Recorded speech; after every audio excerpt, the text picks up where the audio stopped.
Have your trademark dreams been shattered by a 2D refusal? Well, good news is it's not the end of the road. Discover how we can help you turn that refusal into an approval and bring your trademark dreams back to life. So the fact is, 2D refusals suck.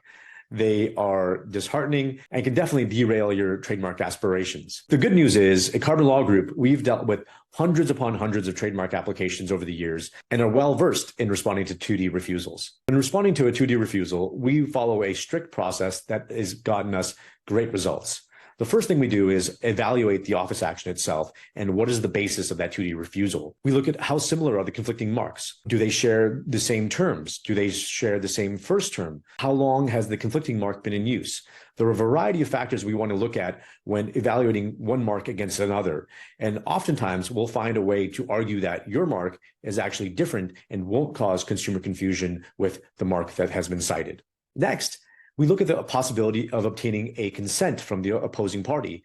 In many situations, the opposing party may not object to you having your trademark on the trademark register because there actually isn't much risk of consumer confusion. For example, if they're selling shoes and you're selling candles and the marks are somewhat similar, the likelihood that the consumers will be the same is very low. Therefore, there's a low chance of consumer confusion, and most likely that party may not object to you having your trademark on the trademark register. Lastly, if our arguments don't work and if a consent agreement doesn't work, then we look at the possibility of canceling the trademark applications that are blocking your application. Now, this doesn't always work and can require a lengthy process in the TTAB, where you have to go through a mini trial to cancel someone's mark. However, it has worked in the past where the examining attorney doesn't see it our way, and now we have to resort to trying to attack the actual applications that are blocking us.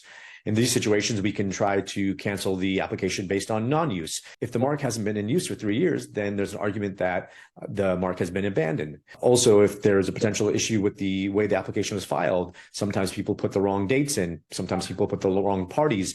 These are all bases to cancel the application. And lastly, perhaps there's some issue with lack of priority.